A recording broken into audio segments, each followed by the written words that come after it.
Hey everyone, Neen here from the Hyperactive Bookworm, here to do my January wrap up. So I did 4 books this month, 3 fiction, 1 non-fiction, and instead of going through it again because I'm struggling a little with this surgical recovery, I thought I'd just add on the reviews that I didn't actually upload to YouTube, but they are over on my TikTok, but here they are for you now. Thanks, y'all. Hey everyone, Neen here from the Hyperactive Bookworm, here to do another In the Car book review. So I've just finished listening to These Burning Stars by Bethany Jacobs. Now this was narrated by the absolutely brilliant, delectably talented Natalie Nordis. I am just adoring her narrations, and she was incredible. So this book, I'm just mind-blowing, mind going. It was exceptional. I keep referring to it, and I from about a quarter of the way in, I started referring it like this, and I'm keeping in true with that, although it's beyond that as well. It's basically, for me, the feeling of it was she who becomes the sun, having a baby with a long way to a small angry planet, and then the baby got pissed off and just went all out. So we have this kind of feel of the past mixes with the future. We have like sci-fi deliciousness. We have aspects that totally gave me Stargate feelings. We have rebels, we have wars, we have absolutely unapologetic characters. We have the grayness of characters. There's so many layers of just grey in these characters, and I am loving the layers and how the author has built these characters more and more. There is mystery, there is murder, there is a war, there is the kingdom, there is royalty, there is power balances, there is trigger warning, there is mention of child abuse and sexual assault. It's not on the page, thank Christ.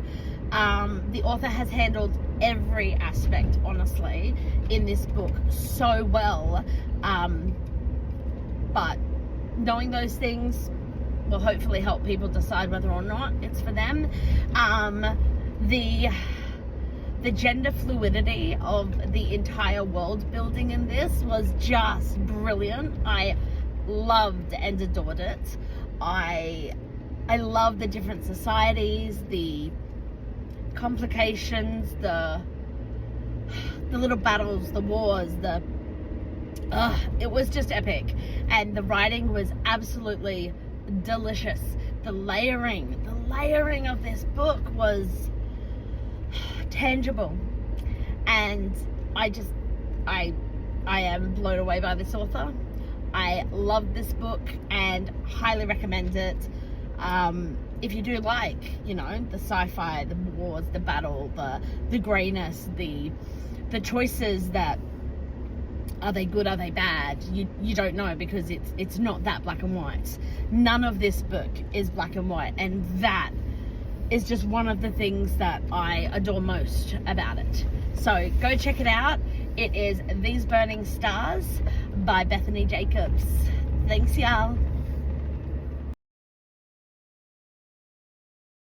Hey everyone, Neen here from the Hyperactive Bookworm, here to do another In the Car book review. So I finished listening to C.L Polk's Stormsong. So this is book 2 in, I have no idea what the series name is called, or if it has a series name, but book 1 was Witchmark, and it was MM, and it was brilliant and beautiful. And this one, Stormsong, has a sapphic main character, and it is actually another character's point of view. I don't want to spoil it in case you haven't read Witchmark, because I highly recommend these books, absolutely. I listened to this one, and it was actually narrated by the incredible Moira Quirk, and my gosh, she's amazing. I never thought though, like when I started listening to it, I was like, oh my gosh, how am I going to listen to this and not hear Griddle from the Locked Tomb series. That's how I was introduced to Moira Quirk as a narrator, and that's all I can hear when I listen to her, or at least so I thought.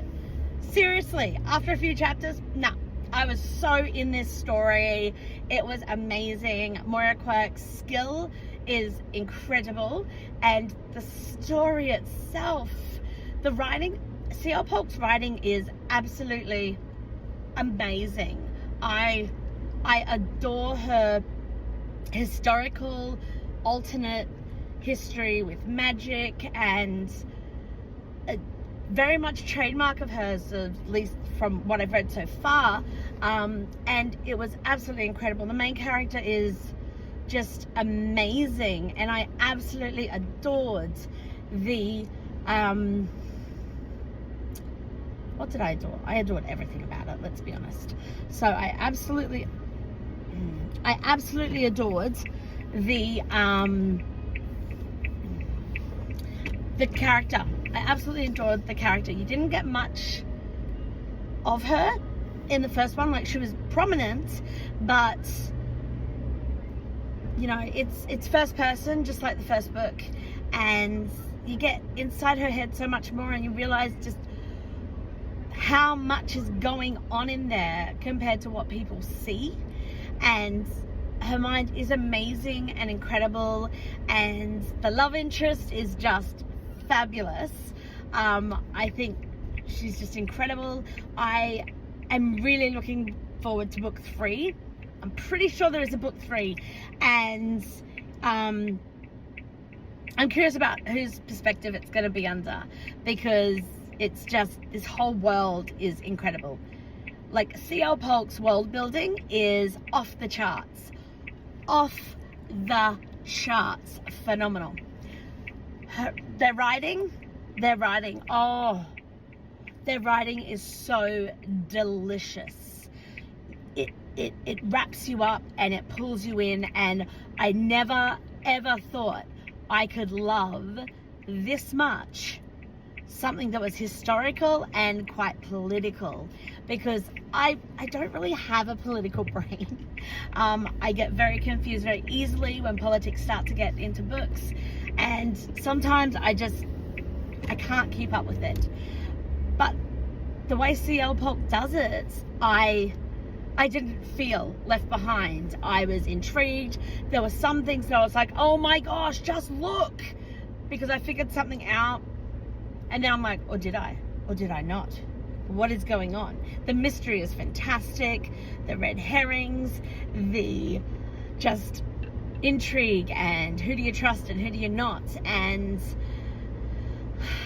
it's done and balanced so well between the magic and the humanity, I guess the humanity, the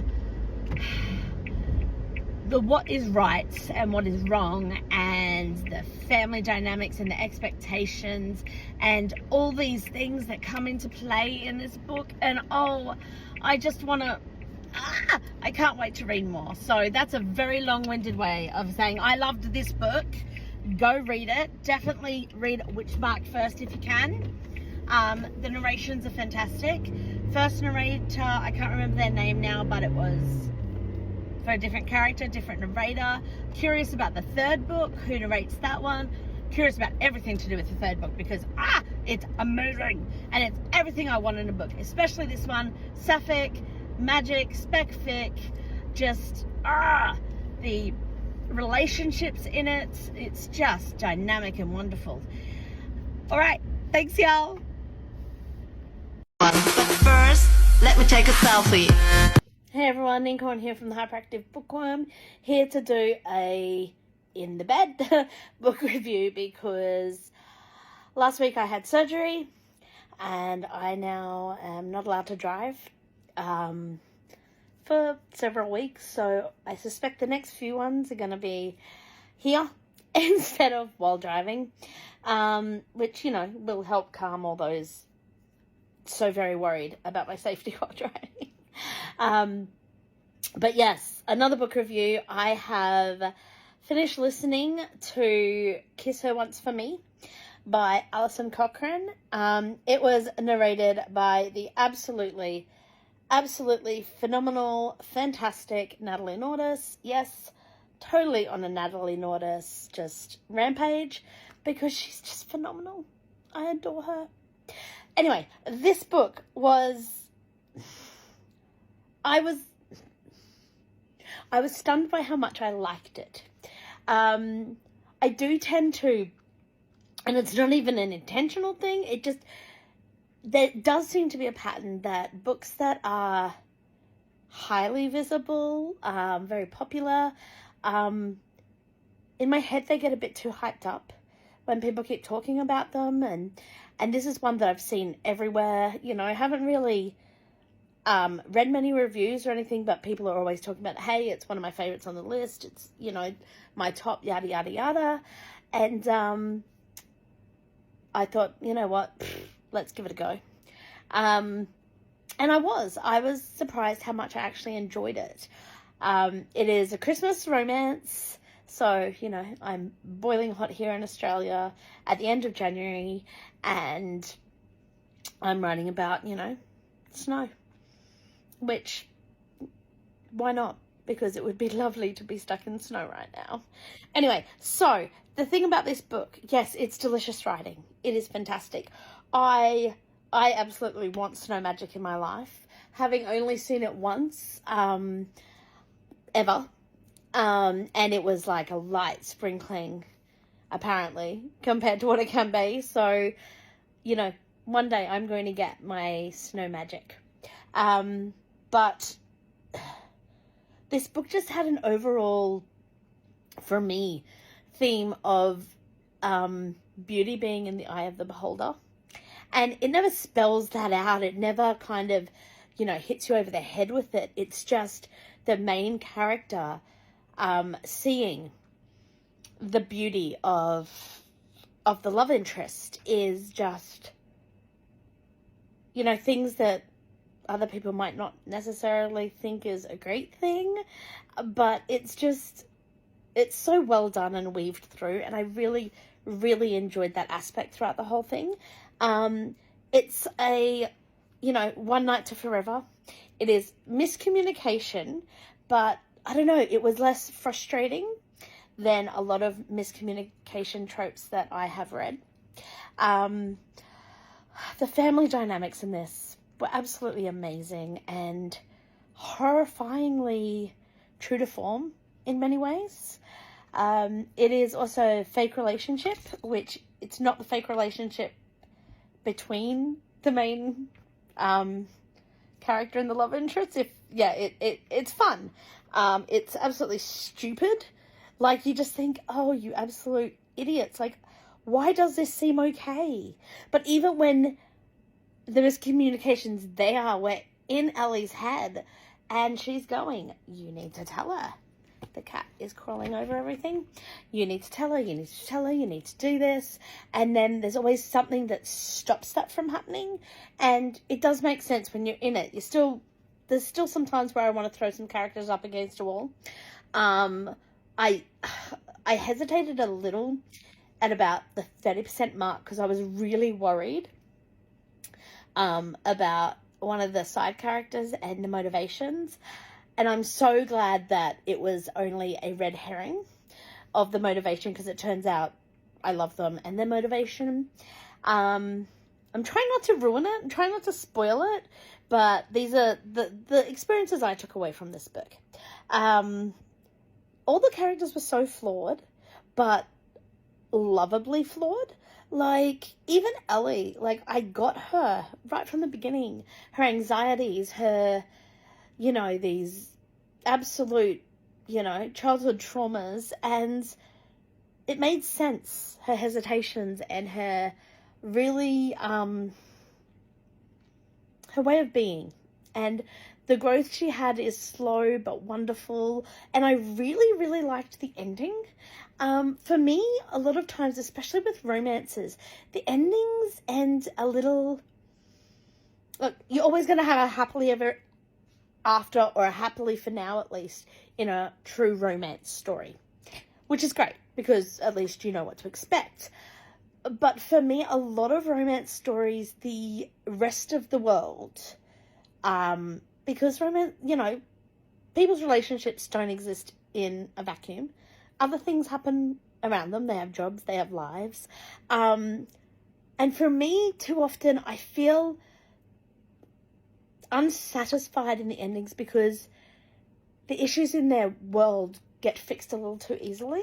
Like, suddenly, from the 80% mark or whatever, where it's that whole big breakup and they're working shit out, it sort of all falls into place a little too easily, and it's picture perfect. And that wasn't the case here. Like, it wasn't, yes, the solution came up and it was all good, but the solution was there at the start, but she refused to take it. She wasn't ready in her character to take that. And it made sense at the end, but it wasn't like this perfect, princess ending. And it seemed so more realistic for me.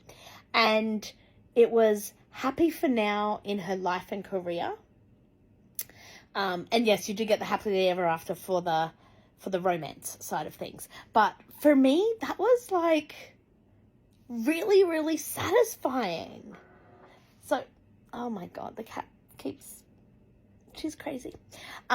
So yeah, that was really, really satisfying for me. The fucked up situations were so fucked up, but great and wonderful. And I love when, the main character is an artist in some way, shape or form. Sometimes I get a bit annoyed when they're writers. But that's just because, I don't know.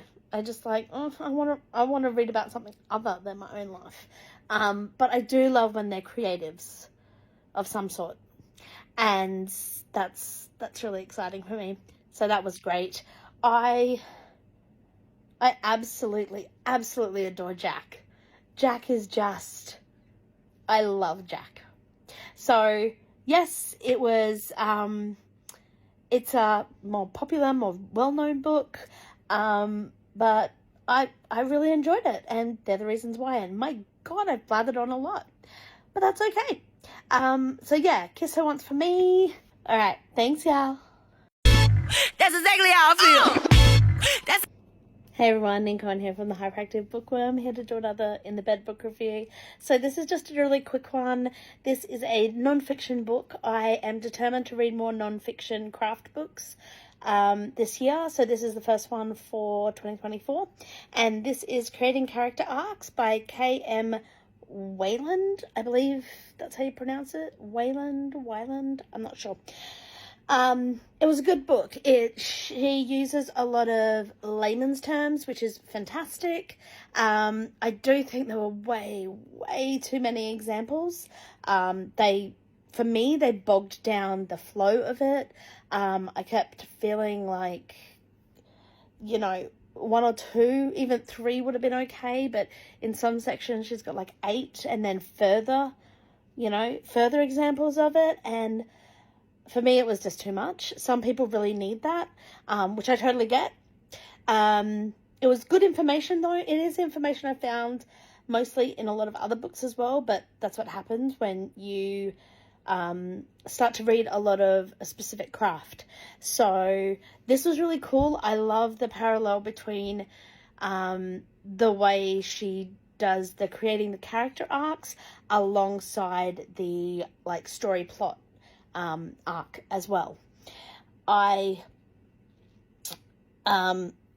thing I really loved about this book is at the end of every section that she discusses, she has a list of questions that you can ask about your character to kind of help make sure that you're hitting all the points in each of the sections. And to me, I think that was probably the best takeaway I took from this.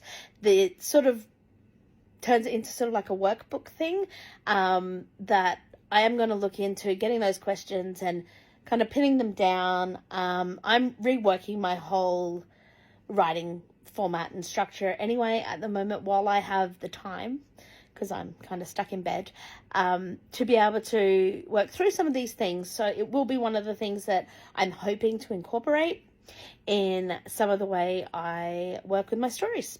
So that was Creating Character Arcs by K.M. Weiland, and yeah, it was a good craft book. Thanks, y'all.